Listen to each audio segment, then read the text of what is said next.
Assalamualaikum warahmatullahi wabarakatuh. Perkenalkan, nama saya Aulia Hairunisa dari program studi PGSD kelas 3E dengan NIM 20230110800145. Di sini saya akan menjelaskan mengenai 4 metode pembelajaran. Yang pertama yaitu metode PBL, yang kedua metode PJBL, yang ketiga metode inquiry, dan yang terakhir yaitu metode discovery. Nah, yang pertama, metode PBL.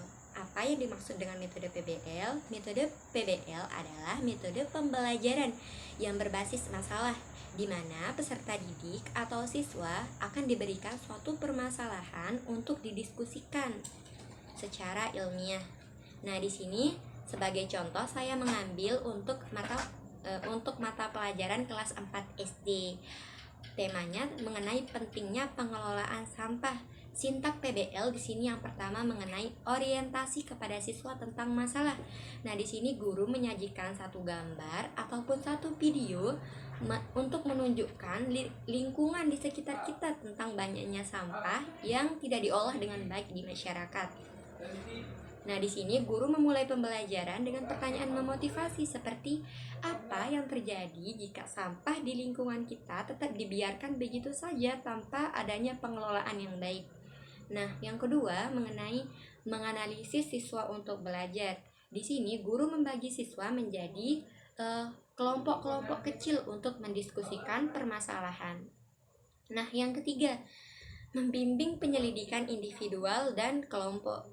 Di sini, guru mengarahkan siswa untuk melakukan pengamatan di lingkungan sekolah untuk mencatat jenis-jenis sampah yang ada di sekeliling kita, baik itu sampah anorganik maupun sampah organik. Nah, yang keempat, mengembangkan dan menyajikan hasil karya.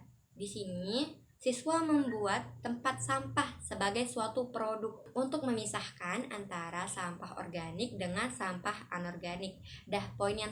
Poin yang terakhir yaitu menganalisis dan mengevaluasi proses pemecahan masalah. Di sini, guru dan siswa bersama-sama menganalisis solusi yang diajukan oleh setiap kelompok. Metode yang kedua yaitu metode PJBL. Metode PJBL merupakan metode pembelajaran berbasis produk, di mana siswa disajikan akan suatu permasalahan yang berusaha untuk diselesaikan dengan menghasilkan suatu produk. Nah, sintak PJBL. Di sini saya mengambil untuk kelas 4 SD dengan tema pentingnya air bersih. Yang pertama, penentuan pertanyaan mendasar. Di sini siswa memulai dengan memberikan pertanyaan kepada siswa. Mengapa air bersih sangat penting bagi kehidupan manusia? Yang kedua yaitu mendesain perencanaan proyek. Di sini guru mengarahkan siswa untuk berdiskusi terkait dengan desain produk yang akan dihasilkan. Yang ketiga, menyusun jadwal. Nah, di sini guru mengarahkan siswa untuk menyusun jadwal saat pengerjaan proyek, seperti kapan siswa akan berdiskusi dan kapan siswa akan melakukan pengamatan. Nah, yang keempat yaitu memonitor keaktifan dan perkembangan proyek, di mana di sini siswa melakukan pengamatan dan mencari ide kreatif untuk membuat poster sebagai suatu produk yang akan dihasilkan. Yang kelima yaitu menguji hasil, di mana di sini siswa mempresentasikan hasil diskusinya di depan kelas dan memajang ataupun menempel poster yang sudah dibuat baik di kelas maupun di lingkungan sekitar untuk menyadarkan kita akan pentingnya menjaga kebersihan. Nah, yang terakhir yaitu evaluasi pengamatan, di mana di sini guru dan siswa bersama-sama bekerja sama untuk mengevaluasi dari hasil pembelajaran yang sudah dilakukan dengan pertanyaan seperti apa yang bisa kita pelajari dari proyek yang menghasilkan produk tadi. Metode yang ketiga yaitu metode inquiry, di mana metode pembelajaran ini mendorong siswa untuk aktif bertanya dan bereksperimen secara mandiri. Di sini saya sebagai contoh mengambil untuk kelas 4 SD dengan tema perubahan pada wujud benda. Di sini sintak inquiry ada 5. Yang pertama, orientasi masalah. Seperti biasa, guru mengenalkan permasalahan kepada siswa. Yang kedua, pengumpulan data, di mana siswa Metode yang ketiga yaitu metode pembelajaran inquiry. Nah, metode pembelajaran ini mendorong siswa untuk aktif bertanya dan bereksperimen secara mandiri. Di sini saya mengambil contoh untuk kelas 4 SD dengan tema perubahan wujud pada benda. Nah, sintak inquiry itu ada 5. Yang pertama, orientasi masalah. Seperti biasa, guru menyajikan suatu permasalahan kepada siswa. Nah, yang kedua, pengumpulan data. Di sini siswa dituntut untuk mengumpulkan data baik dari buku ataupun referensi yang lain. Nah, yang ketiga, pengumpulan data melalui eksperimen. Di sini siswa dituntut untuk mengumpulkan data berdasarkan hasil dari eksperimennya. Contohnya seperti siswa menyajikan es batu. Siswa menaruh es batu dan mengamati es batu yang perlahan-lahan mencair jika ditaruh di luar ruangan, bukan di kulkas. Nah, yang keempat, pengorganisasian dan formulasi eksplanasi. Dan yang terakhir, analisis proses. Setelah siswa melakukan eksperimen tadi, tentunya siswa akan menganalisis proses yang telah dilakukan. Di sini siswa dapat menyimpulkan hasil eksperimen yang sudah dilakukan. Contohnya seperti es batu mencair karena proses menyebabkan perubahan wujud dari padat menjadi cair.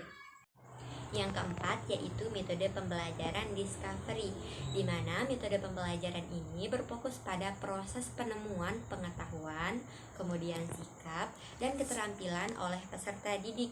Di sini saya mengambil contoh untuk kelas 4 SD mengenai tema sifat-sifat yang ada pada cahaya. Nah, sintak discovery itu ada 6. Yang pertama, pemberian rangsangan. Tentunya sebelum memulai pembelajaran, di sini guru memberikan rangsangan berupa suatu tindakan. Misalnya di sini guru mematikan lampu yang ada di dalam kelas.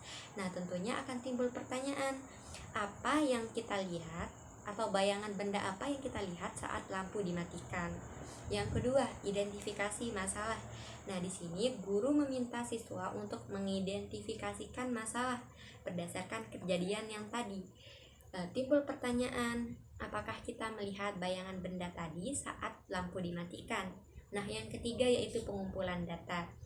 Di sini pengumpulan data dilakukan dengan cara melakukan eksperimen untuk mengumpulkan data dengan cara mengarahkan cahaya senter pada benda, misalnya buku, untuk membuktikan apakah buku tersebut memiliki bayangan.